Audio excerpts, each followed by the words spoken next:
আল্লাহর হাবিব বললেন মুস্তাদরাকে হাকিমের হাদিস, সিনতান লা তুরাদ্দান, দুই দোয়া আল্লাহ কখনো ফিরিয়ে দেন না। নাজিল করছে কে? আল্লাহ। নাজিল কি উপরের থেকে হয় না নিচ থেকে? তার মানে ওয়া আনজালনাল হাদিদ, লোহাকেও আল্লাহ এইভাবে নাজিল করছে। কোরআন যেমনি উপর থেকে নিচে, ফ্রম আপ টু ডাউন, বৃষ্টি যেমনি উপর থেকে নিচে, তেমনি লোহাকেও উপর থেকে নিচে নাজিল করেছে কে? আল্লাহ। কোরআনের এই আয়াত থেকে বোঝা যায় লোহা পৃথিবীর উপাদান নয়, লোহা নিশ্চয়ই বাইরে থেকে এসেছে। সায়েন্স বর্তমান সময়ে এটাই বলছে, চিল্লায় কোন সুবহানাল্লাহ। সায়েন্স বলছে লোহার একটা মলিকিউল তৈরি করতে যে টেম্পারেচার বা তাপ লাগে, এটা পৃথিবী তো দূরের কথা, সূর্যের ভেতরেও নাই। 1 কোটি ডিগ্রি সেলসিয়াসের তাপমাত্রা ছাড়া লোহার কোনো অণু পৃথিবীতে তৈরি হওয়া সম্ভব না। চিল্লায় বলো ঠিক কি না? এত বেশি তাপমাত্রা, সৌরজগতের সব গ্রহ নক্ষত্রের তাপমাত্রা একসাথে মিলালেও চলবে না। তার মানে কোরআন যা বলেছে আর সায়েন্স যা বলেছে মিল আছে না নাই? এরপরে কোরআন পাহাড়ের ব্যাপারে বলেছে, ওয়াজআলনাল জিবালা আওতাদা, আমি পাহাড়গুলোরে পেরেকের মতো জমিনে ঢুকিয়ে দিয়েছি। সুবহানাল্লাহ। তাহলে পাহাড়কে আল্লাহ তাআলা পেরেকের সাথে তুলনা করলেন। কিসের সাথে? পেরেক চিনেন?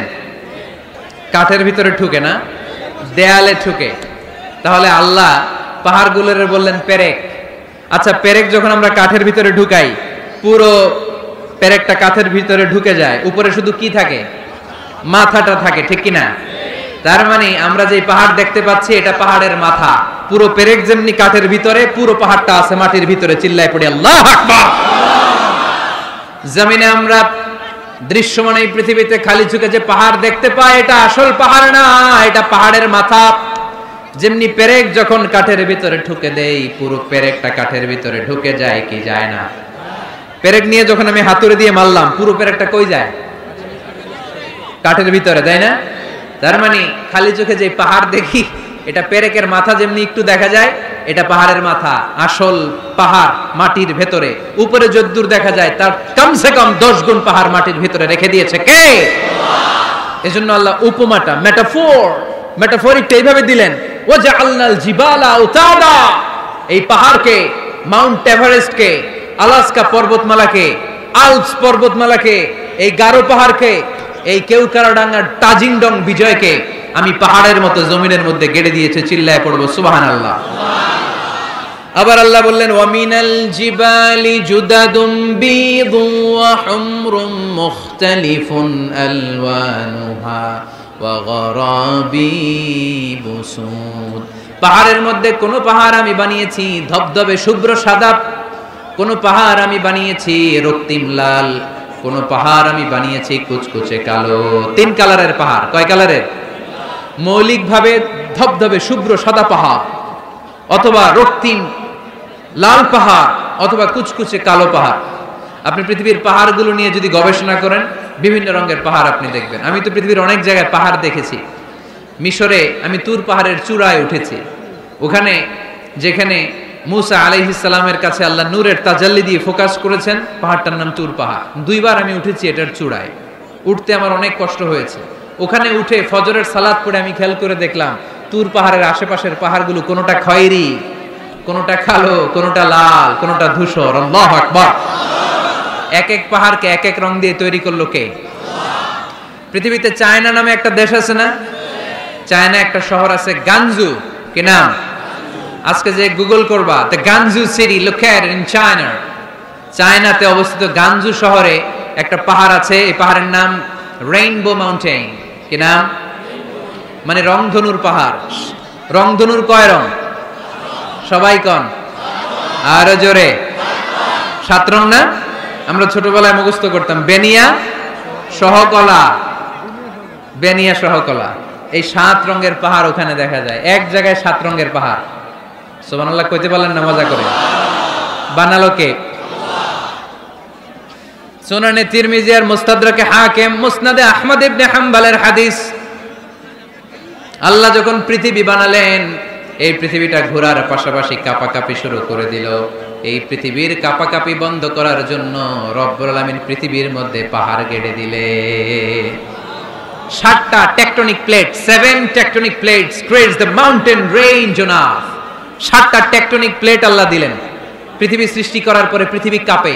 আল্লাহ পাথর দিয়ে পেরেক মারলেন, পৃথিবী আর কাঁপে না। সুবহানাল্লাহ কর। ফেরেশতারা দেখে তো অবাক। ফেরেশতারা বলে, আল্লাহ পাহাড়ের এত শক্তি, পাহাড় গেড়ে দিলেন পৃথিবীতে, আর পৃথিবী কাঁপে না। হাল মিন খালকিকা আশাদ্দু মিনাল জিবাল, আল্লাহ আপনার সৃষ্টির মধ্যে পাহাড়ের চেয়ে শক্তিশালী কি কিছু আছে?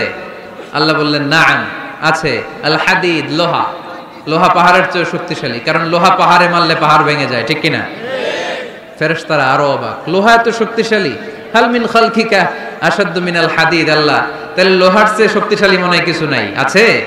আল্লাহ বললেন, নাআম, আছে। আন্নার, আগুন, কারণ আগুনের মধ্যে লোহা ফেলে দিলে লোহা গলে যায়, ঠিক কিনা? ফেরেশতারা তো আরো অবাক। ফেরেশতারা বলে, তাই নাকি? আগুন এত শক্তিশালী, তো হাল মিন খালকিকা আশাদ্দু মিনান নার, আল্লাহ আপনার সৃষ্টিতে আগুনের চেয়ে শক্তিশালী কিছু আছে? আল্লাহ বলে, আছে। আলমা, পানি, কারণ আগুনের মধ্যে পানি ঢাললে আগুন পাওয়া যায়। ফেরেশতারা তো এবার আরো অবাক, পানি এত শক্তিশালী। হাল মিন খালকিকা আশাদ্দু মিনাল মা, আপনার সৃষ্টিকুলের মধ্যে পানির চাইতেও শক্তিশালী কি কিছু আছে? আল্লাহ বলে, আছে। সেটা আবার কি? আল্লাহ বলে, আর রিহ, বাতাস। বাতাস যখন সাগরের পানির মধ্যে উচ্ছ্বাস মারে তখন এটা জলোচ্ছ্বাস হয়ে যায়, ঠিক কিনা? বাতাসের ধাক্কায় পানি জলোচ্ছ্বাস হয়ে এক জায়গা থেকে আরেক জায়গায় যায়। আল্লাহ বললেন, পানির চাইতেও শক্তিশালী সৃষ্টি আমার আছে, ওইটার নাম বাতাস। ফেরেশতারা অবাক হয়ে আবার জিজ্ঞেস করে, আল্লাহ আপনার সৃষ্টিকুলের মধ্যে বাতাসের চাইতেও শক্তিশালী কিছু আছে কিনা বলেন। আল্লাহ বললেন, আছে। বাতাসের চাইতেও শক্তিশালী হলো আমার আশরাফুল মাখলুকাত, মানুষ শক্তিশালী। ওই মানুষ, যে মানুষ গোপনে দান করে। গোপনে, আল্লাকা সিররুন ইনদাল্লাহ বাইনাকা আনতা ওয়া বাইনাল্লাহ, আল্লাকা সাদাকাতুন তাখফা লা ইয়ালামুহা ইল্লাল্লাহ, আল্লাকা সিররুন ইনদাল্লাহ বাইনাকা আনতা ওয়া বাইনাল্লাহ, আল্লাকা সাদাকাতুন তাখফা লা ইয়ালামুহা ইল্লাল্লাহ। পড়তে হবে আল্লাহু আকবার। গোপন দান যিনি করে তিনি সবচাইতে শক্তিশালী, ঠিক কিনা? নাকি অমুক ভাই বিশিষ্ট সমাজ সেবক 2 লক্ষ টাকা, বলেন মারহাবা, এইভাবে দান করবেন? মারহাবা করলেও আসি, না কইলেও আসি, ঠিক কিনা? মারহাবা যদি বলে দেন, সমস্যা নাই। মারহাবা না বললেও দিবেন। তাহলে খুশি কে? বেশি খুশি হয় যখন লুকায় লুকায় দেন, নাম না জানায় দেন। ওই দান আল্লাহ এমন ভাবে কবুল করে, ওই দানের কারণে 7 শ্রেণীর ব্যক্তিকে আল্লাহ আরশের নিচে ছায়া দিবে, যেদিন কোনো ছায়া পাওয়া যাবে না, ওই দিন ওই ব্যক্তিকে আল্লাহ টেনে আরশের ছায়ার নিচে বসিয়ে দিবে। তাহলে কোরআন পাহাড়ের কথা যা বলেছে, বিজ্ঞানে ওই কথা আছে না নাই? এরপর কোরআন বলেছে, আলাম তারা আন্নাল্লাহ ইউসজি সাহাবান সুম্মা ইউআল্লিফু বাইনাহু সুম্মা ইয়াজআলুহু রুকামান ফাতারাল ওয়াদকা ইয়াখরুজু মিন খিলালিহি, আল্লাহ সাগরের পানিগুলোরে তারায় মেঘ বানায়, আকাশে নেয়, বৃষ্টি নাজিল করে। এটাকে বলে, সায়েন্স এটার নাম দিয়েছে ওয়াটার সাইকেল বা হাইড্রোলজিক্যাল সাইকেল। এটাই আল্লাহ কোরআনে এইভাবে বলেছে, আলাম তারা আন্নাল্লাহ ইউসজি সাহাবা, তোমরা কি দেখো না সূর্যের তাপে বাষ্প হয়ে, গ্যাস হয়ে পানিগুলো উপরে ওঠে। যারা বিমান দিয়ে ফ্লাই করেন তারা বিমানের জানলার পাশে সিট পেলে দেখেন নাই কিভাবে মেঘমালাগুলো বিমানের সাথে খেলা করে?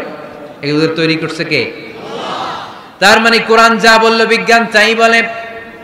সানশাইন, সূর্যের প্রখর তাপে পানিগুলো বাষ্প হয়ে উপরে যায়, ঘনীভূত হয়, কন্ডেনসেশন, কন্ডেন্সড হয়, ঘনীভূত হয়, মেঘমালা হয়। ওই মেঘ থেকে ঝিরি ঝিরি বৃষ্টি নাজিল করে কে? আমাদের ফসল খেতে গরু যদি খাইতে আসে আমরা তারাই না? আল্লাহ কয়, তুই তোর ফসল ক্ষেত বাঁচানোর জন্য গরু তারাস, আমি তো আকাশে মেঘ তারাই। তোর এখান থেকে যে ফসল আসে, এখানে ফসল উৎপাদনের জন্য পরিশ্রম তুই একা করস নাই, আমারও পরিশ্রম আছে। আর বিজ্ঞান যা বলেছে মিল আছে না নাই? আকাশে মেঘমালা দেখলে বিষ্ণু ঈসা ইসলাম ভয় পেয়ে যেতেন, দোয়া পড়তেন, আল্লাহুম্মা সাইয়্যিবান নাফিআ, আল্লাহ উপকারী বৃষ্টি দেন। বৃষ্টি দেখলে, মেঘ দেখলে আল্লাহ রাসূল পেরেশান, একবার ঘরের ভিতরে আরেকবার বাইরে, একবার ভিতরে আরেকবার বাইরে। আম্মা জান বলতেন, ইয়া রাসূলুল্লাহ, আকাশে মেঘ দেখলে আপনি পেরেশান হন কেন? আল্লাহ রাসূল কেঁদে কেঁদে বলতেন, আয়েশা আমি জানি না, এই বৃষ্টি আর তুফান থেকে মদিনায় সজীব শ্যামল ঘাস লতা পাতা জন্মাবে, নাকি এর মধ্যে থেকে বজ্রপাত এসে আমাদের পাপের কারণে আল্লাহ মদিনাটারে জ্বালিয়ে দিবে? আমি জানি না। আমরাও যে আকাশে মেঘমালা দেখি, আমরা কি জানি এটা কি রহমতের মেঘ না আযাবের মেঘ? জানি আমরা। তারপরও বৃষ্টি আসলে আমাদের গান আছে না নাই? বৃষ্টি আসলে দেখবেন গান লাগায় দেয়। বৃষ্টি পরে টাপুর টুপুর, ওই কয় পায়ে দিয়ে সোনার নুপুর, সব মুখস্থ। এগুলো করা যাবে না। বৃষ্টি দেখলে দোয়া পড়তে হবে, আল্লাহুম্মা সাইয়্যিবান নাফিআ, আল্লাহুম্মা আসকিনা গাইসান মুগীসান মারিআন মারিআন নাফিআন গায়রা দার আজিলান গায়রা আজিল। আল্লাহ, এই মেঘমালা থেকে এমন বৃষ্টি দাও যে বৃষ্টি আমাদের জন্য কল্যাণকর, যে বৃষ্টিতে ঘাস লতা পাতা জন্মায়, যে বৃষ্টিতে আমাদের গবাদি পশুর জন্য রিজিক থাকে। কল্যাণকর বৃষ্টি দাও আল্লাহ, ক্ষতিকর বৃষ্টি দিও না, তাড়াতাড়ি দাও, দেরি করো না। চিল্লায় পড়েন আমিন। আল্লাহর হাবিব বললেন, মুস্তাদরাকে হাকিমের হাদিস, সিনতান লা তুরাদ্দান, দুই দোয়া আল্লাহ কখনো ফিরিয়ে দেন না। কয় দোয়া? এক হচ্ছে ইনদান নিদা, আজানের পরে যে দোয়াটা করা হয়, আজান আর ইকামতের মাঝখানে দোয়া, আজানের সময় দোয়া, এই দোয়া আল্লাহ ফিরিয়ে দেয়, একটা গেল। দুই নাম্বার হচ্ছে তাহতাল মাতার, বৃষ্টির নিচে দাঁড়িয়ে দোয়া করলে ওই দোয়া কবুল করে কে? আর আমরা বৃষ্টির নিচে দাঁড়িয়ে আঁকা বাঁকা মেঠো পথে কোন রূপসী হেঁটে যায়, আছে না নাই? বৃষ্টি আসলে আমরা ভাবুক হয়ে যাই, দরজা জানলা বন্ধ করে দিয়ে অনেকে গান বাজনা ছেড়ে দেয়, হিন্দি গান লাগায় দেয়। তো জন্য বৃষ্টি নাজিল হলে আমরা যেন আল্লাহর কাছে দোয়া করি। বৃষ্টির সময় দোয়া করলে ওই দোয়াটা কবুল করে কে?